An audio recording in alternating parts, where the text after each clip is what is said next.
Welcome to another edition of the McEnulty Method. I'm your host, Bill of Ashwick, and I'm joined by financial experts Frank McEnulty and Colin Sorrells, who are here to give you the tools you need to create the future you want.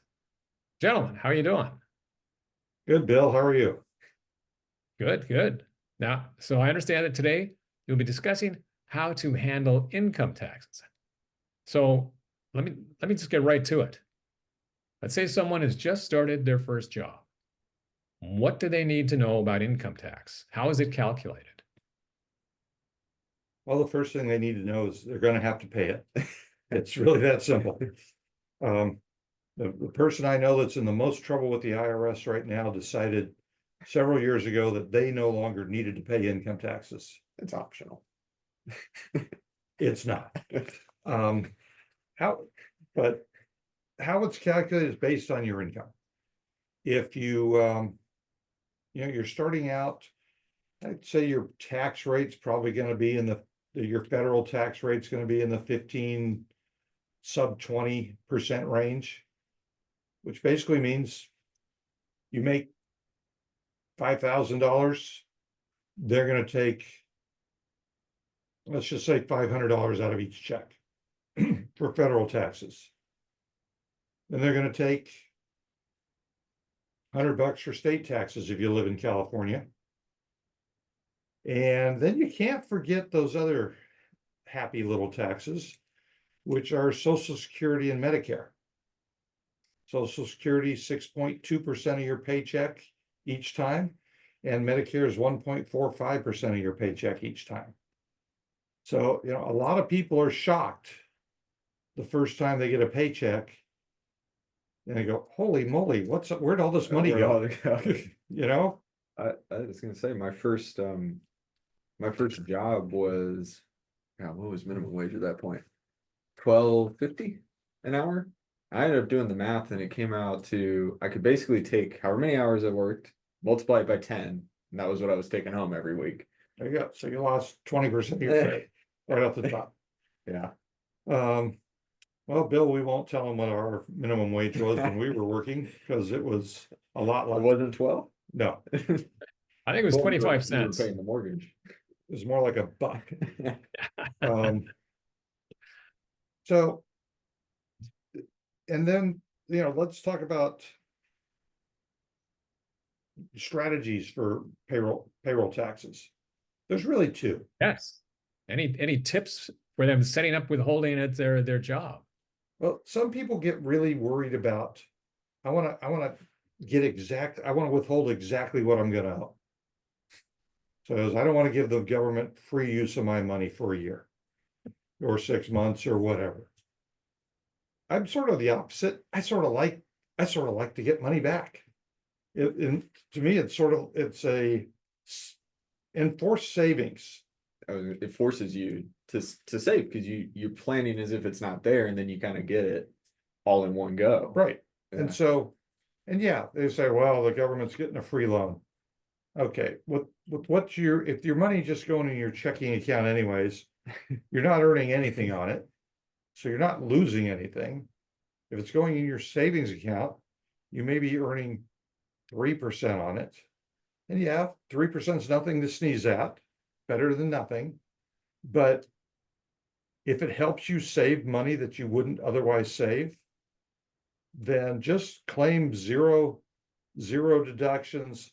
Let them take the max amount of your money out, and then file your income tax. If all you've got is a W-2, you can go online and file your income tax for free, really quick at the end of the year.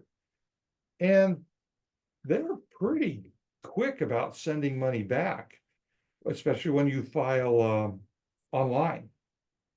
If you file in paper, then it can take forever to get your money back. But if you file online, and like I said, if all you got is a W-2, it's really quick. It's just bang, bang. You'll have the money in probably less than 2 weeks. Well, to go back to, you talked about, I'm with you. I like the kind of just almost overpaying and getting that bonus, right? Because that's almost, if you budget for that and you're investing your money and saving, this is like the extra on top. But the flip side of that is the worst. If you try to predict it and you're wrong and you owe money at the end of the year, that's something you didn't account for. People get in a lot of trouble for that. Where it's they didn't think they were going to have to pay anything. I don't have the money to pay them. Right. You know. Well, that's always the worst. You rack up a bill and you haven't saved the money to pay it. Yeah. Now that the IRS is pretty nice about it. They know you're not going anywhere. If you do owe them a bunch of money, well, we're talking a younger crowd here. Say you owe them, you end up somehow owing them $2,000. And they'll say, well, we need that $2,000 all at once. Yeah, no, they don't. Send them $500 with your tax return. They'll send you a letter. Charge you a little interest.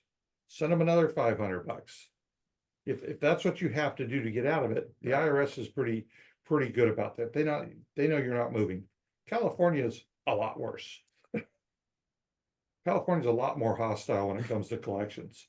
So just don't get into that trouble. Just collect your nice bonus pay every April. Yeah. Then pay your taxes. Yeah. Let the government create a savings account for you. keep it simple. Just zero. Yeah, claim zero. And at the end of when you file your taxes there's your vacation money for the year with whatever you get back. There you go. That's nice. That way it's not sitting in your bank account where you're tempted to spend it. It is a nice forced saving account. Exactly. All right. Well, that's actually excellent advice. Now I do have a question. I have the question of the day here from Tyler. So here's what Tyler writes. I just started my first job in college. It is a local retail service job, but the company still offers employees a 401k plan after 90 days. It's a minimum wage job. Is it worth it to do this? It's always worth it. I mean, whatever you can put away now earns interest for the rest of your life. And that's what we always talk about. If you're younger, you have time on your side. Yeah.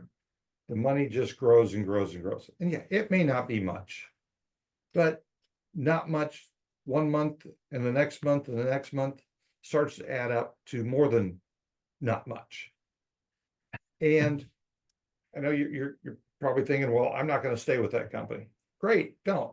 You don't have to stay there. The money, especially the money you put in, is yours. Depending on their contribution, how that works, part of it may be yours, part of it may not, depending on how long you stay. But still, you've started the habit. And that's the key to all these things. Starting the good habits, putting the money away, saving it, doing it while you're young. And before you know it, you'll have a lot of money.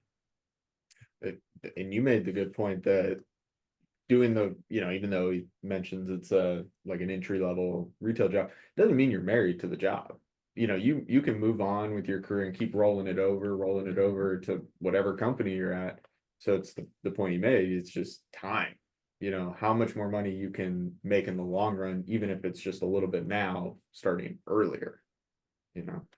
Starting today rather than waiting till you get maybe that first job out of college where, oh, okay, now I'm making some money. Now I'll start putting away. No, start when you're 19, start when you're 20, and start putting it away and roll it over when you get those new jobs. And it's about developing the right habits. We can always do it later. But we all know if we're just going to do it later, when does it get done? Yeah, probably never.